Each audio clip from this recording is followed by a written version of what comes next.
cahaya Islam, cahaya iman dalam hatinya, pasti orang tersebut ingin dekat kepada Allah. Pasti orang tersebut ingin dekat dengan orang-orang yang soleh. Pasti orang tersebut ingin dekat dengan orang-orang yang baik yang dicintai oleh Allah Subhanahu wa Ta'ala. Akan tetapi mereka yang ingin dekat dengan orang-orang yang soleh, ingin dekat kepada Allah Subhanahu wa Ta'ala, akan dihambat dengan dirinya sendiri untuk mendekat kepada Allah dan mendekat kepada orang-orang yang soleh dengan apa? Dengan dosa-dosanya. Alias orang tersebut akan merasa, aku ini orang yang telah berlumuran dosa, aku ini orang yang banyak dosa, aku ini orang yang sering sekali melakukan dosa. Bagaimana, apakah mungkin aku pantas untuk duduk bersama orang-orang yang soleh? Apakah aku pantas untuk duduk di rumahnya Allah Subhanahu wa Ta'ala? Apakah aku pantas untuk duduk di majelisnya Nabi Muhammad SAW? Maka biasanya ini sebagai penghambat. Padahal keinginan sudah ada, cahaya iman sudah ada, cahaya Islam sudah ada. Akan tapi yang menghambat orang tersebut untuk lebih dekat lagi kepada Allah Subhanahu wa Ta'ala, lebih dekat lagi kepada Nabi Muhammad SAW adalah dosa-dosanya sendiri. Sehingga orang tersebut terlalu banyak memikirkan, tidak pantas, terlalu banyak dosa, sehingga memilih untuk tidak berkumpul dengan orang-orang yang saleh, waliyadzubillah. Memilih untuk lebih jauh lagi daripada rumah Allah, memilih untuk lebih jauh daripada majelis-majelisnya Nabi Muhammad Sallallahu Alaihi Wasallam. Maka di sini para ulama memberikan kita solusi, memberikan kita orang-orang yang baru ingin menghadap kepada Allah Subhanahu Wa Taala dengan meyakini bahwasanya diri kita memang berlumuran dosa, diri kita memang banyak dosanya. Di sini ulama memberikan solusi kepada kita, yaitu dengan yang namanya at-taubah, taubat kepada Allah Subhanahu wa Ta'ala. Kenapa ulama memberikan kita dengan solusi taubat? Karena seandainya sifat ini kita diamkan saja, tidak kita obati, kita mau kumpul sama orang-orang yang soleh tapi kita bingung dengan dosa kita sehingga kita meninggalkannya. Kita mau duduk di masjid sehingga karena kita memikirkan kita tidak layak sehingga kita meninggalkannya. Kita ingin lebih dekat kepada Allah, kita memikirkan ini sehingga kita jauh dari Allah Subhanahu wa Ta'ala. Kata para ulama, jika kita tidak memikirkan solusinya, kemudian menghilangkan sifat-sifat tadi, maka perkara ini akan lebih dimanfaatkan oleh setan. Setan akan memanfaatkan sifat kita yang seperti ini untuk lebih menjauhkan diri kita kepada Allah Subhanahu wa Ta'ala, untuk lebih menjauhkan kita dari orang-orang yang saleh, untuk lebih menjauhkan kita daripada Nabi Muhammad Sallallahu Alaihi Wasallam. Maka kalau kita lihat Nabi Muhammad pernah menjelaskan ketika itu di perkumpulan, salah satu perkumpulan yang bersama para sahabat Nabi Muhammad Sallallahu Alaihi Wasallam, Nabi Muhammad menjelaskan bahwasannya ini yang ada di majelis tadi ada 3 orang yang aku ingin kabarkan tentang keadaan 3 orang ini kepada kalian. Kenapa 3 orang ini ya Rasulullah, kata para sahabat. 3 orang ini kata Nabi Muhammad Sallallahu Alaihi Wasallam, yang pertama, ada orang pertama ketika kita berkumpul duduk aku dengan kalian, kata Nabi Muhammad Sallallahu Alaihi Wasallam, satu orang datang ini, dia langsung datang dan duduk di saf yang pertama. Maka apa kata Nabi Muhammad SAW? Nabi Muhammad mengatakan, orang ini menghadap dengan keseluruhan dirinya kepada Allah Subhanahu wa Ta'ala, maka Allah pun akan menghadap kepada orang tersebut dengan pengampunannya dan dengan rahmatnya. Ini orang yang pertama. Orang yang kedua, kata Nabi Muhammad SAW, ada dia yang datang, kemudian dia merasa malu, merasa tidak pantas untuk duduk di saf awal dan di depan, sehingga mereka lebih memilih untuk duduk di belakang. Kata Nabi Muhammad SAW, tapi niatnya masih bulat untuk mencari ilmu. Apa kata Nabi Muhammad? Orang-orang yang seperti ini, orang yang malu kepada Allah Subhanahu wa Ta'ala, maka Allah pun pun juga malu kepadanya untuk mengadabnya, alias tetap masih aman karena masih dalam lingkup majelisnya Nabi Muhammad, masih menghadiri. Tapi kata Nabi Muhammad, jangan sampai jadi yang ketiga. Siapa yang ketiga? Yang ketiga ada orang yang mengetahui majelisku, kata Nabi Muhammad SAW, seraya dia sudah mengetahui ada info tentang majelisku, kata Nabi Muhammad SAW, akan tapi dia berpaling daripada majelis tersebut dan mencari tempat yang lain. Orang yang seperti ini, kata Nabi Muhammad SAW, dia telah berpaling dari Allah, maka Allah pun akan berpaling darinya. Waliyahulillah. Makanya yang ketiga adalah sorotan kita. Mereka orang-orang yang dimanfaatkan karena sifat tersebut oleh setan. Sifat merasa tidak pantas, sifat merasa malu karena dosa-dosanya, sifat karena mengatakan aku ini banyak dosa sehingga tidak pantas untuk berkumpul dengan orang-orang soleh, tidak pantas untuk berkumpul di majelisnya Nabi Muhammad Sallallahu Alaihi Wasallam. Maka ulama di sini memberikan kita solusi. Apa solusinya? Taubat kepada Allah Subhanahu Wa Taala. Taubat kepada Allah Subhanahu Wa Taala. Kenapa kita diperintahkan untuk bertaubat kepada Allah Subhanahu Wa Taala? Di sini ulama memberikan kita dua manfaat yang akan kita dapatkan ketika kita bertaubat kepada Allah Subhanahu Wa Taala. Yang pertama, kata para ulama, agar mendapatkan kemudahan dari Allah Subhanahu Wa Taala untuk beribadah. Seseorang yang dia kembali kepada Allah, bertaubat kepada Allah Subhanahu Wa Taala, maka akan mendapatkan pemberian khusus dari Allah Subhanahu Wa Taala yang namanya taufik. Apa taufik? Taufik ini kekuatan untuk mengerjakan amal ibadah. Kalau kita lihat, kita kumpul di sini bukan karena kekuatan kita, bukan karena keinginan kita. Kita datang jauh-jauh dari rumah, kita datang pagi-pagi dari rumah untuk berkumpul di sini.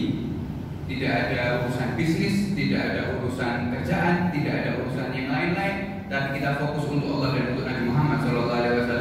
Ini taufik dari Allah Subhanahu Wa Taala. Ini memang Allah yang menggerakkan kita, yang ingin mendekatkan kita kepada orang-orang yang saleh, ingin mendekatkan kita kepada Nabi Muhammad SAW. Ini yang namanya taufik. Dan taufik ini sangat mahal. Banyak daripada orang yang lebih kaya daripada kita, lebih waktunya lebih kosong daripada kita, kesehatannya lebih sempurna daripada kita, akan tetapi jauh daripada majelis-majelis seperti ini. Karena memang ya, taufik adalah pemberian khusus dari Allah. Bagaimana cara mendapatkannya? Allah akan memberikan, kata para ulama, bagi orang-orang yang benar bertaubat. Ketika dia merasa banyak dosa, wajar, karena manusia memang tempatnya dosa. Kata Nabi Muhammad, kullukum khatta'un. Kalian semua, kata Nabi Muhammad SAW, adalah orang yang senantiasa berbuat salah. Bukan hanya berbuat salah sekali, tapi senantiasa mengulang-ulangi kesalahan, kata Nabi Muhammad SAW. Wa khairul khatta'in, dan sebaik-baik kalian, kata Nabi Muhammad SAW, adalah at-tawwabun, orang-orang yang bertaubat kepada Allah Subhanahu Wa Taala. Berbuat dosa memang manusia, tapi yang parah adalah ketika dosa kemudian tidak bertobat. Makanya di sini perintahkan yang untuk bertobat. Alasan yang pertama agar mendapatkan taufik. Seorang yang bertobat akan mudah mengerjakan taat, mengerjakan amal ibadah, menghadiri majelis-majelis yang mulia, diberikan kemudahan oleh Allah untuk berbuat taat. Ini yang pertama. Dan juga karena dosa ini, ya, orang yang berbuat dosa atau orang setelah berbuat dosa akan menghilangkan semangat ibadah dan mencegah orang tersebut untuk berbuat taat. Ini bahayanya dosa. Makanya para ulama mengatakan jangan remehkan dosa walaupun sedikit. Walaupun kita tahu kalau ini dosa kecil, jangan diremehkan. Kenapa? Bahayanya atau manfaatnya berpengaruh dengan istiqomah amal ibadah kita. Banyak ketika itu para ulama mengisahkan, aku cuma gara-gara tidak menjaga mataku di siang hari, aku diharamkan oleh Allah Subhanahu Wa Taala untuk bangun malam. Alias aku sudah istiqomah bangun malam sekian tahun, tapi cuma karena aku tidak menjaga mataku di siang hari dan aku lupa tidak bertobat kepada Allah Subhanahu Wa Taala, pada malam tersebut aku dikasih ngantuk sama Allah Subhanahu Wa Taala sehingga sampai subuh tidak sempat qiyam lagi. Karena memang dasarnya dosa ini apa? Dosa bisa menghilangkan semangat ibadah atau mencegah orang tersebut untuk berbuat taat. Dan juga kita renungkan untuk apa, atau kita yang berlumuran dosa kemudian kita tidak ingin bertaubat atau menunda dalam taubat kita renungkan bagaimana kita akan diletakkan oleh Allah Subhanahu wa taala di tempat yang mulia sedangkan diri kita masih berlumuran dosa. Atau bagaimana diri kita akan diisi oleh Allah Subhanahu wa taala dengan ilmu warisan Nabi Muhammad, permata ilmu warisan Nabi Muhammad sallallahu alaihi wasallam sedangkan diri kita masih berlumuran dosa. Maka di sini manfaatnya adalah agar memudahkan kita untuk bertobat dan agar kita dimudahkan oleh Allah Subhanahu wa taala untuk diberi rahasia nafaat pemberian dari Allah Subhanahu wa taala. Bahkan kalau kita lihat di hadis saja, Nabi Muhammad SAW menjelaskan tentang buruknya orang yang berdosa. Di dalam hadis disebutkan bahwasanya jika seseorang berbohong, maka dua malaikat yang mencatat amal ibadah kita, raqib atid, ataupun malaikat hafadh yang menjaga kita, kata Nabi Muhammad, jika seseorang berbohong, maka dua malaikat akan menjauh dari orang tersebut. Karena apa? Karena merasa terganggu dari bau dosa yang keluar daripada mulut hamba tersebut. Bau dosa yang keluar daripada mulut hamba tersebut karena dia berbohong, malaikat akan menjauh daripada orang tersebut. Ini hanya dosa dari mulut, belum dosa dari mata, telinga, ataupun tangan kita, kaki kita. Sehingga di mata malaikat dosa ini sangat hina dan sangat buruk, bahkan bisa ditinggal atau dijauhi oleh para malaikat. Sedangkan tanda perkumpulan malaikat adalah tanda perkumpulan rahmat Allah juga, dan tanda larinya malaikat daripada tempat tersebut adalah tanda jauhnya rahmat Allah Subhanahu wa taala daripada orang tersebut. Kalau seandainya mulut kita sudah dikatakan berbohong satu kali saja, malaikat sampai menjauh seperti itu karena bau dosa tersebut, bagaimana apakah pantas lisan kita yang bau dan kotor tadi, pantaskah untuk menyebut nama Allah Subhanahu wa taala? Pantaskah untuk dipakai sholawat kepada Nabi Muhammad? Pantaskah untuk diberi taufik oleh Allah untuk berzikir banyak? Apakah Allah ingin disebut namanya dengan lisan yang kotor? Apakah Allah ingin mempermudah hambanya untuk memperbanyak zikir dari lisan yang kotor? Jelas orang-orang yang berlumuran dosa akan dikurangi atau diberikan taufik yang sedikit saja. Tapi ketika dia bertaubat dan mensucikan hatinya, menjadikan mulutnya memang pantas untuk berzikir kepada Allah, maka Allah akan memberikan taufik yang sangat banyak sehingga dia akan dimudahkan oleh Allah untuk berbuat taat. Ini yang pertama. Kemudian yang kedua, daripada manfaat seseorang bertaubat kepada Allah Subhanahu wa taala dan sebagai solusi daripada masalah ini, agar amal ibadah kita diterima oleh Allah Subhanahu wa taala. Ya. Karena bagaimana ibadah kita akan diterima oleh Allah Subhanahu wa taala sedangkan dosa-dosa kita terus berlanjut. Ya, ini dua daripada alasan kita diperintahkan oleh para ulama untuk bertobat kepada Allah Subhanahu wa taala. Kemudian kalau kita sudah tahu, oke, kita sekarang mau bertobat kepada Allah Subhanahu wa taala, ingin mengetahui hakikat taubat, ingin mengetahui cara-caranya taubat kepada Allah Subhanahu wa taala. Maka taubat adalah meninggalkan dosa yang pernah kita lakukan atas kemauan kita sendiri. Arti daripada taubat, apa itu taubat? Taubat adalah ketika seseorang meninggalkan dosa. Kita meninggalkan dosa. Yang mana meninggalkan dosa tersebut dosa yang sudah pernah kita lakukan. Ya. Karena arti kata taubat meninggalkan dosa yang sudah pernah kita lakukan. Tapi kalau meninggalkan dosa yang belum pernah kita lakukan namanya takwa. Waliyatubillah, misal kita belum pernah waliyatubillah minum minuman keras atau berzina dan yang lain-lain. Kemudian kita meninggalkan, memaksa diri kita untuk meninggalkan perkara tersebut, ini namanya takwa, lebih tinggi. Tapi kalau taubat adalah meninggalkan dosa yang pernah kita lakukan, berbohong, mencuri, apa dan yang lain-lain. Kemudian pengertian taubat adalah meninggalkan dosa yang pernah kita lakukan atas kemauan kita sendiri. Ya, jadi harus diketahui, taubat ini meninggalkan dosa yang sudah pernah kita lakukan atas kemauan kita sendiri, bukan karena tidak ada kesempatan, bukan karena memang kita tidak mampu, bukan karena alasan-alasan yang lain, tapi alasan meninggalkan dosa tersebut karena memang kemauan kita sendiri. Ini baru dikatakan taubat. Tapi misal dia waliyadzubillah berjudi, dia sering berjudi setiap hari berjudi. Kemudian suatu hari dia bangkrut, tidak punya harta lagi. Kemudian dia mengatakan, aku tobat daripada berjudi. Kenapa? Karena sudah tidak punya duit lagi, karena aku sudah tidak punya uang lagi. Ini bukan tobat namanya. Karena seandainya jika dia punya uang lagi, dia akan apa? Akan berjudi lagi. Berarti ini bukan apa? Bukan tobat. Taubat ini ketika dia punya kesempatan, punya kemampuan, punya alasan untuk melakukan dosa tersebut, tapi dia cegah karena keinginan sendiri atau karena takut kepada Allah Subhanahu wa Ta'ala. Ya, karena ta'zim kepada Allah Subhanahu wa Ta'ala. Ini pengertian taubat. Kemudian ulama di sini memberikan syarat, karena taubat ini bukan asal-asal seorang yang bertaubat. Kata Nabi Muhammad SAW, at-ta'ib minadz-dzanb kana kamala dzanbala.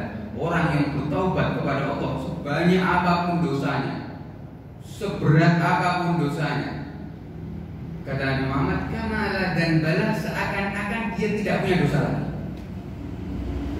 Bahkan para ulama mengatakan orang yang bertaubat ini memiliki kedudukan yang tinggi atau kedudukan khusus di sisi Allah Subhanahu wa Ta'ala yang tidak dimiliki orang-orang oleh hamba-hamba yang lain dengan ibadah mereka masing-masing.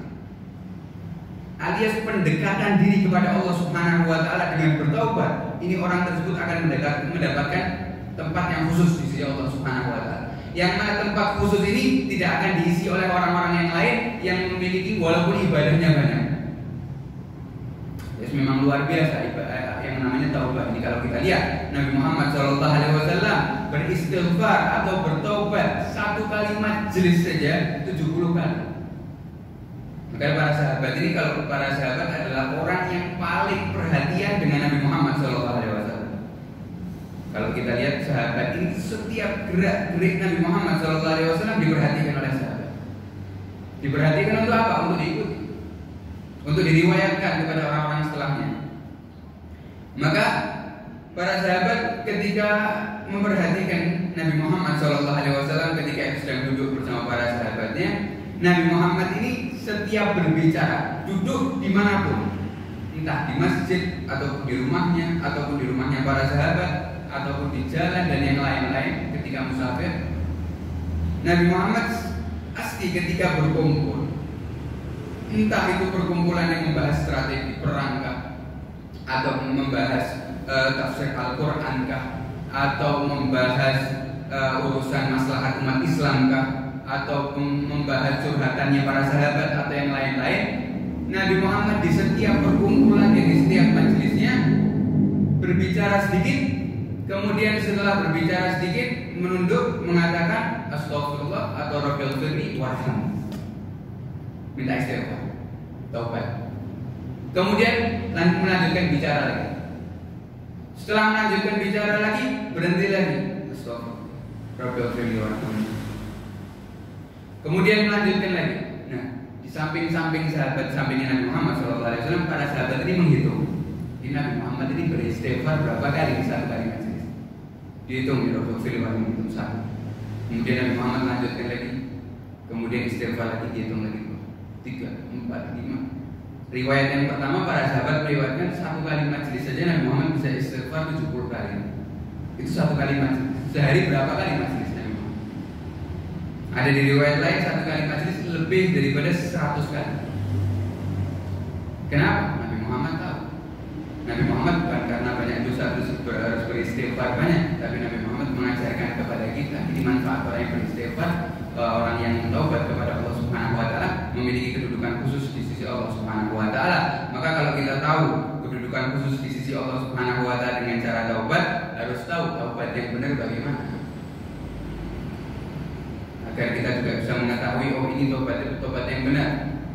Sehingga pantas mendapatkan kedudukan yang tinggi di sisi Allah Subhanahu wa taala. Sehingga para ulama memberikan syarat, ada 3 syarat. Ada 3 syarat. Orang jika melakukan syarat ini, memenuhi syarat ini dikatakan taubatnya sempurna, pantas untuk diampuni dosanya. Yang pertama, syarat yang pertama adalah berhenti daripada dosa tersebut. Ya. Jadi kalau kita mau bertobat pada suatu dosa, kita harus berhenti dulu dari dosanya. Beda kalau seorang tobat tapi maksiatnya masih lanjut atau dosa-dosanya itu masih dikerjakan. Atau waliyadzubillah bertobat ketika bermaksiat. Ini namanya istihza atau meremehkan atau merendahkan. Ketika minuman keras terus dia bertobat. Kemudian padahal dia masih lanjut minum, waliyadzubillah. Ini namanya istihza. Maka yang pertama harus berhenti daripada taubat tersebut. Dan berhentinya karena keinginan dirinya tadi sudah kita bahas. Kemudian yang kedua syaratnya berniat di dalam hati untuk tidak mengulangi. Al-azam, harus punya keinginan kuat dalam hati. Dosa-dosaku ini, aku sudah meninggalkan semua hari ini. Dan aku memantapkan diriku untuk tidak mengulanginya besok atau kapanpun. Dengan yakin, kalau masih ragu-ragu belum sempurna berarti taubat. Kemudian yang ketiga syaratnya adalah hendaknya keinginan bertobat karena Allah dan karena takut kepada murka Allah Subhanahu wa taala, bukan karena meninggalkan maksiat tersebut atau taubat tersebut karena keinginan duniawi atau mengharap pujian daripada manusia ataupun yang lain-lain. Alias tujuan daripada taubat tersebut memang karena Allah Subhanahu wa taala. Maka jika 3 syarat tadi terpenuhi, dihukumi taubatnya adalah taubat yang sungguh-sungguh. Taubat yang memang pantas mendapatkan karunia atau kemuliaan kedudukan khusus di mata Allah Subhanahu wa taala. Tapi masalahnya kita sudah tahu nih pengertian taubat, kita sudah tahu. Kita juga sudah tahu syarat-syaratnya taubat, kita sudah tahu. Kita juga sudah tahu manfaat dan fadilahnya jika seorang bertaubat, kita juga sudah tahu. Tapi masalahnya apa? Masalahnya sekarang bagaimana jika hati kita ini belum terketuk untuk bertobat? Karena kita kalau dikatakan ingin tobat, pasti ingin. Tapi di dalam hati sendiri belum ada dorongan untuk bertobat. Dan ini sulit biasanya. Seorang yang belum ada dorongan yang mantap untuk bertobat, dia akan sulit untuk mengerjakan syarat-syarat taubat tadi. Bagaimana? Saya ini mau bertobat, ingin bertobat, tapi dorongan yang mantap belum ada dalam hati. Saya ingin mendapatkan karunia atau kedudukan yang tinggi bagi orang-orang yang telah bertobat, tapi dorongan untuk bertobat saya belum ada. Apakah ada cara untuk mengajak hati kita untuk bertobat? Kata para ulama, ada. Ada 3 cara, yang mana cara ini ampuh sekali untuk mendorong hati kita yang sulit untuk bertobat, yang tidak mau untuk bertobat, agar dimudahkan atau agar mantap hatinya untuk bertobat. 3 ulama ini menjelaskan tentang 3 langkah untuk memancing hati kita agar ingin bertobat kepada Allah Subhanahu wa taala. Yang pertama, cara yang pertama adalah mengingat, ingat-ingat istighfar, mengingatnya dalam hati atau dalam pikiran hinanya dosa. Betapa hinanya orang yang berdosa. Coba kita ambil waktu, entah itu sebelum tidur kah, atau setelah sholat isya kah, atau kapanpun dimanapun, kita ambil waktu, kita renungkan betapa hinanya si orang yang berdosa. Ayo kita tanyakan kepada diri kita, kepada siapa kita berdosa. Tanya dulu pertanyaan kepada diri kita, apa yang akan kita jawab? Kepada siapa sih kita berdosa? Apakah kepada zat yang memberikan kita nikmat kepada kita, kemudian kita bermaksiat kepada zat tersebut? Zat yang menjaga kita dalam keadaan kita masih lemah sekali di perut ibu kita. Zat yang menjaga kita sedangkan kita masih baru lahir, tidak tahu cari makan, tidak tahu bagaimana mencari rezeki, bagaimana menjaga diri. Itu zat yang Maha Esa, jadi menjaga kita di saat kita terlemah dan memberikan kita rezeki yang cukup, memberikan kita kenikmatan yang cukup, memberikan kita kesehatan yang cukup.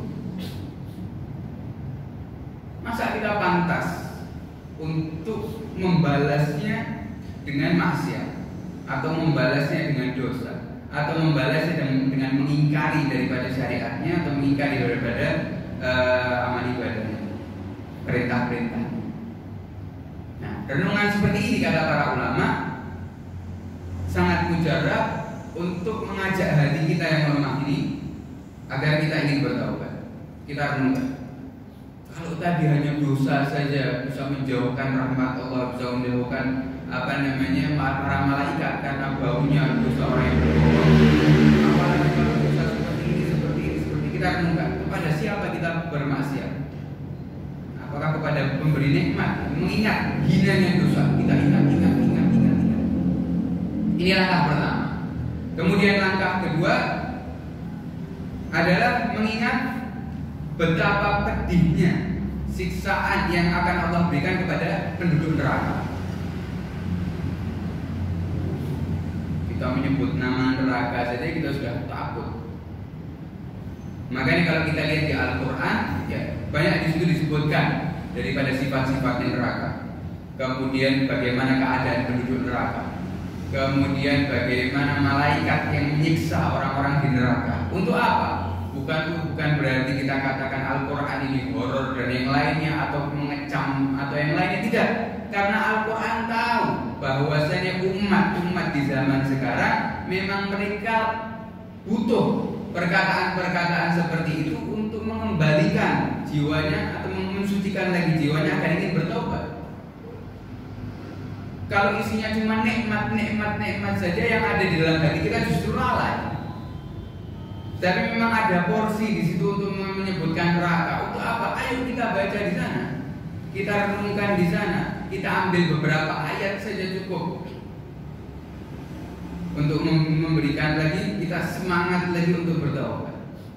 Kalau kita lihat Nabi Muhammad SAW saja, yang ketika itu terlihat di jenggotnya ada beberapa uban. Seraya para sahabat bertanya, ya Rasulullah, kau telah tumbuh uban. Apa yang membuatmu ini berubah? Kemudian dijawab sama Nabi Muhammad SAW, sayyabatni Hud wa akhwatuha. Yang telah menjadikan aku beruban ini adalah surat Hud dan surat-surat semisalnya, seperti surat Al-Waqiah dan surat-surat yang lain, yang mana menjelaskan tentang pedihnya atau mengerikannya hari kiamat dan pedihnya adab di akhirat nanti. Nabi saja mengambil dan mengajak kita untuk mengambil manfaat daripada ayat-ayat yang menunjukkan daripada pedihnya siksa Allah Subhanahu wa Ta'ala, bukan untuk menakut-nakuti, bukan untuk lari, bukan untuk memberikan kita ketakutan dan tapi justru apa? Ingin mengembalikan lagi sifat khusyuk kita, hudzur kita agar bisa menangis lagi karena Allah Subhanahu wa Ta'ala. Kemudian kita ambil contoh, diberikan contoh oleh para ulama mengatakan bahwasanya seseorang yang takut ketika mendengarkan suatu ancaman dari Allah Subhanahu wa Ta'ala, kemudian karena dia takut ancaman dari Allah sehingga dia tidak mau lagi mendengarkannya, atau tidak mau membaca lagi, atau tidak mau berkumpul dengan guru-guru yang menjelaskan tentang hari kiamat atau siksa kubur atau adab neraka, yang dia inginkan hanya kabar-kabar surga ataupun hadis-hadis atau ceramah-ceramah yang mungkin menyenangkan hati, yang justru yang menakutkan hati atau yang memberikan semangat ditinggalkan. Kata para ulama menjelaskan tentang orang-orang yang seperti ini, memberikan permisalan sama saja seperti orang yang dikabarkan suatu daerah, misal ada suatu desa, Kemudian desa tersebut dikabarkan bahwasannya nanti jam 12 malam akan terjadi banjir bandang atau akan ada banjir sampai ke daerah tersebut. Ketika dikasih kabar tersebut, maka seseorang terbelah menjadi dua. Yang pertama mendengar kabar tersebut, dia siap-siap, barang-barangnya dipersiapkan, rumahnya dibersihkan, dia mengungsi. Nah, ini orang yang cerdas berarti. Tapi ada sebagian orang di desa tersebut ketika mendengarkan bahwasanya nanti jam 12 malam akan terjadi banjir bandang, orang tersebut akan mengatakan apa? Sudah, tidak usah dibahas. Itu nakut-nakuti saja. Mending kita santai saja atau bahas yang lain. Atau mending kita nongkrong saja. Daripada bahas-bahas seperti itu, kita malah panik. Orang-orang yang seperti ini nanti ketika jam 12 malam apa yang terjadi? Hancur rumahnya. Hancur semua harta-harta. Kenapa? Karena sudah dikasih peringatan, tapi malah tidak memikirkan peringatan tersebut, malah cari-cari tempat-tempat yang lain. Tidak dipersiapkan, tidak mendengarkan, kemudian mempersiapkan, malah membahas yang lain. Begitu juga orang yang diperingatkan oleh Allah Subhanahu wa Ta'ala dalam Al-Quran, ketika peringatan tersebut datang harus dipegang. Untuk apa? Untuk mempersiapkan, bukan untuk menakut-nakuti. Tapi kalau kita malahan carinya menyelimur dengan yang lain, ingin yang bisa tertawa. Waliyahillah, ketika datang hari akhir, orang-orang yang seperti itu ditakutkan, dia tidak selamat. Karena tidak ingin daripada suatu ancaman dari Allah Subhanahu wa Ta'ala. Maka kalau kita lihat sahabat Ibn Mas'ud, beliau mengatakan, aku lebih suka duduk sama ulama yang terus menceritakan kepadaku ketakutan hari kiamat. Kenapa? Karena Allah Subhanahu wa Ta'ala, Nabi Muhammad SAW telah mengabarkan di dalam hadis qudsiynya, Allah berfirman, aku tidak akan mengumpulkan kepada hambaku dua keamanan dan dua ketakutan, atau dua rasa aman dan dua rasa takut. Maksudnya apa? Maksudnya jika aku, kata Allah Subhanahu wa Ta'ala, memberikan rasa takut selama di dunia, maka di akhirat aku akan memberikan rasa aman. Tapi ketika di dunia aku memberikan rasa aman kepada hamba tersebut, maka di akhirat aku akan memberikan rasa takut. Tidak ada yang takut di dunia, takut di akhirat tidak ada. Aman di dunia, aman di akhirat tidak ada. Makanya Ibn Mas'ud mengatakan, aku lebih suka untuk hadir di majelis yang di situ mentakut atau membuka di situ aib-aibku, ataupun membuka daripada dosa-dosa dan ancaman-ancaman Allah, agar apa? Agar aku merasa takut di dunia dulu, agar di akhirat aku aman. Ini pemikiran para sahabat Nabi Muhammad SAW. Ini pemikiran yang diajarkan oleh Nabi Muhammad SAW. Ini langkah kedua. Kemudian langkah ketiga, cara untuk mengajak diri kita agar ingin bertobat kepada Allah Subhanahu wa Ta'ala. Kita renungkan juga betapa lemahnya diri kita ini. Kamu manusia yang memiliki otot yang besar, memiliki kecerdasan yang luar biasa, memiliki teknologi yang maju, memiliki kekayaan yang istimewa. Mampu atau tidak kalian ini menahan panasnya matahari dengan teknologi kalian, dengan kemampuan kalian, dengan akal kalian? Mampu atau tidak kita menahan sakitnya digigit semut? Mampu atau tidak kita menahan sakitnya digigit nyamuk? Atau sakitnya digigit ular? Atau sakitnya bisa kalajengking?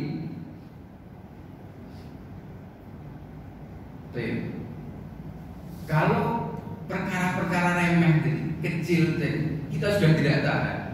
Digigit semut kita sudah gerak satu badan, digigit nyamuk kita sudah tidak bisa tidur. Apalagi kalau ada hewan-hewan yang lain, atau panasnya matahari kita sudah tidak bisa fokus, tidak bisa khusyuk lagi. Selemah itu, apakah kita masih kuat untuk menahan daripada panasnya api neraka, atau menahan daripada serangatan kalajengking ketika di kuburan, atau menahan pukulan malaikat yang sangat keras ketika menyiksa di neraka? Nah, renungan-renungan seperti ini yang bisa mengajak kita lebih dekat lagi kepada Allah Subhanahu wa Ta'ala, lebih jauh lagi daripada maksiat Allah Subhanahu wa Ta'ala, dan lebih semangat lagi untuk kembali kepada Allah Subhanahu wa ta'ala. Maka kalau kita lihat arti perintah taubat ini atau solusi taubat ini adalah termasuk sesuatu yang sulit atau yang paling sulit. Kenapa dikatakan yang paling sulit? Karena perkara taubat ini adalah perkara yang paling dibenci oleh setan. Kalau kita lihat, setan ini paling benci kalau manusia ngapain? Bukan kalau manusia berzikir, bukan kalau manusia kumpul majelis, bukan. Tapi setan paling benci kalau sudah setan paling benci kalau sudah manusia ini bertobat kepada Allah Subhanahu wa ta'ala. Kenapa?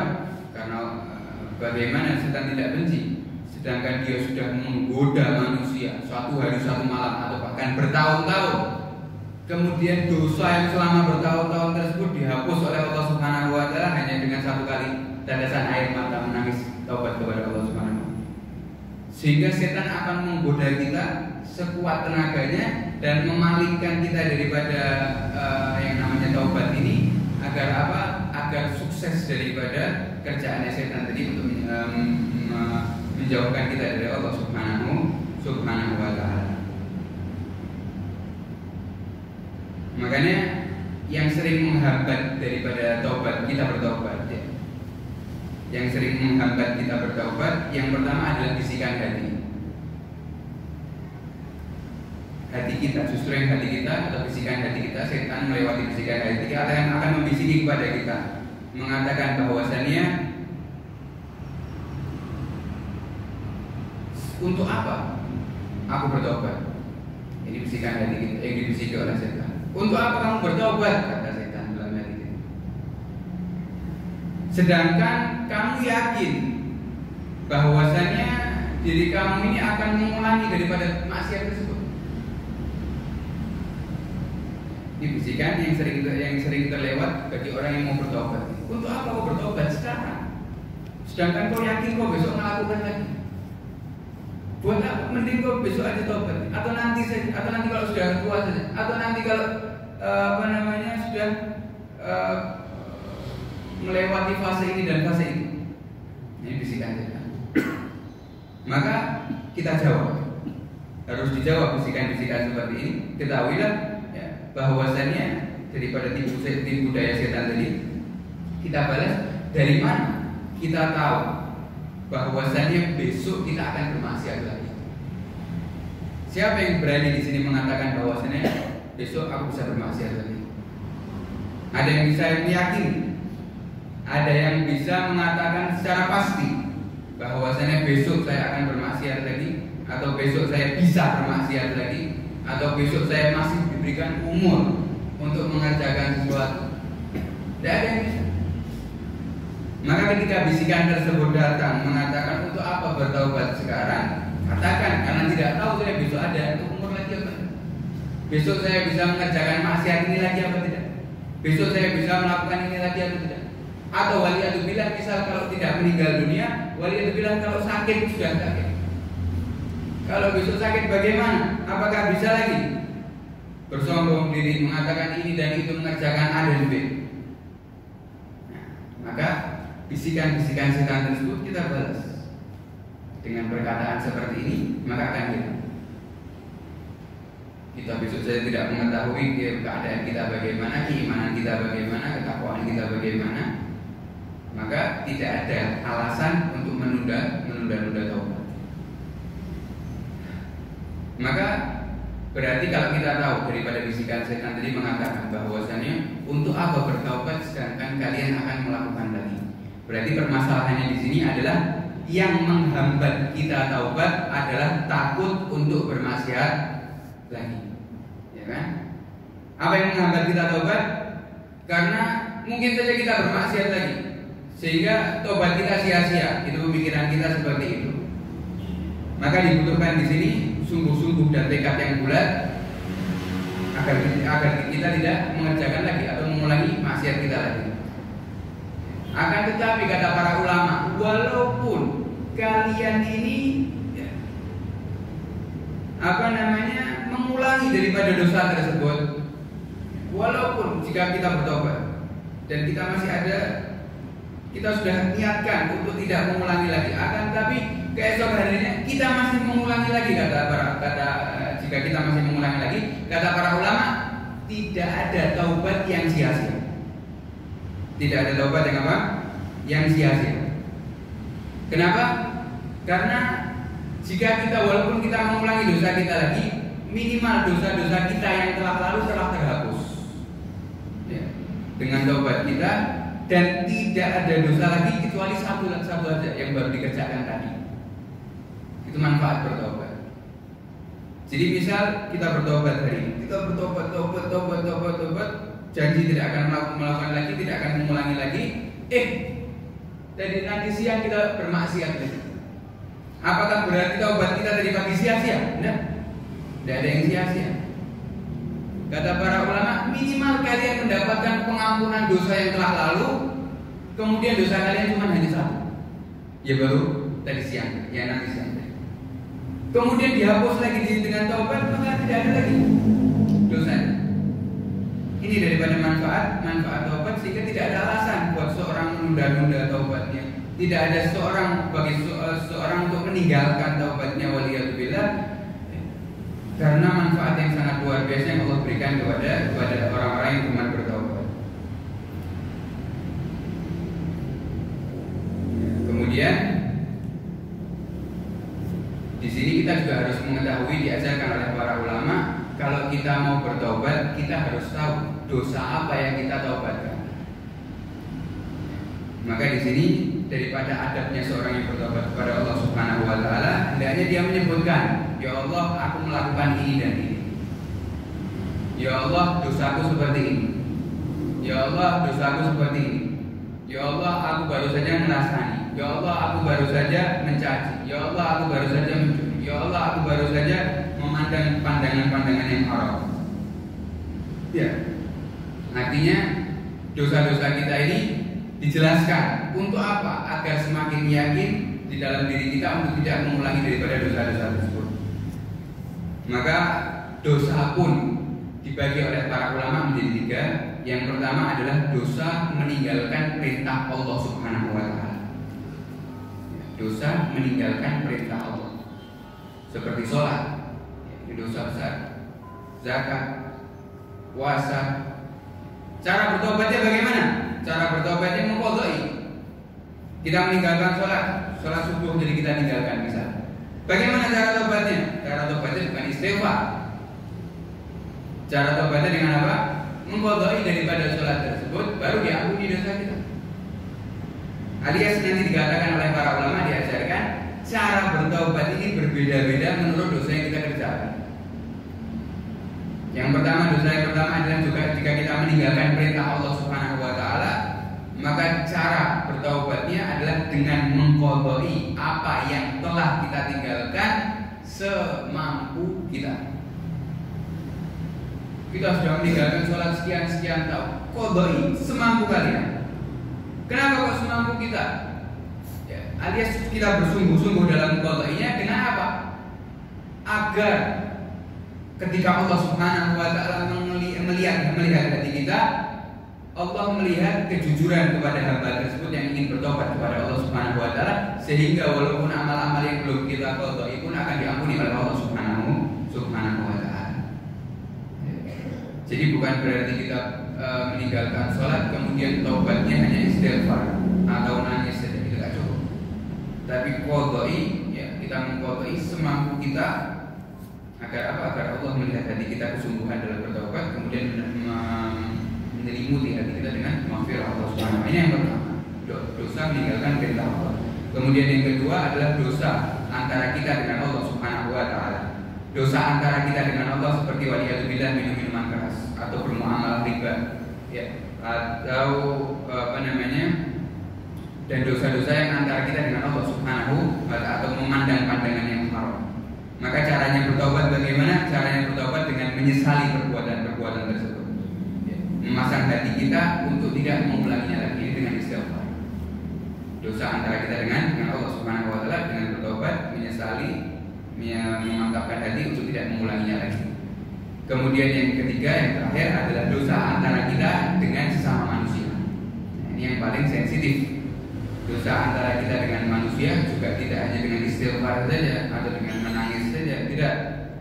Tapi ini cukup rumit ya, karena dosa kita antara hubungan kita dengan manusia ini tidak putus dengan kematian, tapi sampai nanti di hari kiamat Allah akan mengadili kita dengan di pengadilan Allah Subhanahu wa taala. Maka dikatakan taubatnya pun juga cukup rumit. Jika urusan harta, misal kita mengambil hartanya dengan tidak tanpa hak atau yang lainnya, maka caranya dengan mengembalikan haknya. Misal kalau kita tidak mampu untuk mengembalikan karena kita fakir, kita sudah mengambil hartanya, maka kita datang kepada orang tersebut meminta ridho, minta maaf, meminta halal. Misal kalau kita tidak menemukan orangnya, kita pernah mengambil harta orang tersebut tapi orangnya di mana sekarang tidak tahu. Maka di sini ulama memberikan solusi, hendaknya kita bersedekah. Bersedekah sesuai dengan harta yang kita ambil. Untuk apa? Untuk kita niatkan amal baiknya kita kirimkan kepada orang yang kita ambil. Jika kita tidak mampu mengerjakan semuanya, kata para ulama, maka hendaknya kita memperbanyak amal ibadah karena dan bertobat kepada Allah Subhanahu wa taala agar Allah memudahkan urusan kita ketika diadili ketika Allah di hari kiamat. Ini jika urusan kita dengan manusia, atau itu urusan harta, ataupun jika urusan raga, jika kita melukai atau membunuh waliyadzubillah, maka dengan hukum syariat Allah Subhanahu wa taala dan juga sesuai dengan diajarkan oleh Nabi Muhammad SAW. Kalau urusan harga diri seperti riba, mencaci dan yang lainnya, meminta maaf.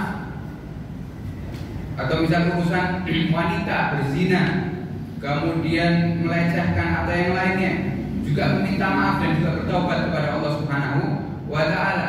Atau juga urusan agama seperti kita mengkafirkan, menyesatkan dan yang lainnya, maka kita juga harus meminta maaf kepada orang tersebut dan juga bertaubat kembali kepada Allah Subhanahu wa taala. Maka intinya adalah jika kita bisa meminta ridho kepada orang tersebut yang kita zalimi, kita wajib melakukannya. Akan tapi jika kita tidak bisa meminta ridho kepada orang tersebut, maka kita kembali kepada Allah Subhanahu wa taala, karena Allah ya jika melihat hati seorang hamba yang bersungguh-sungguh dalam bertaubat, maka Allah akan menjadikan orang-orang yang dia zalimi akan memaafkan.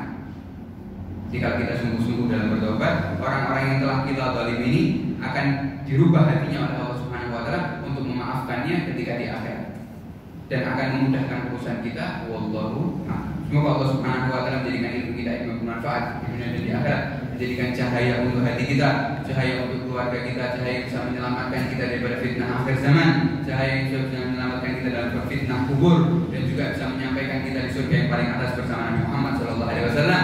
Amin Allahumma amin. Sallallahu alaihi wasallam Muhammad wa alihi wasallam. Assalamualaikum warahmatullahi wabarakatuh.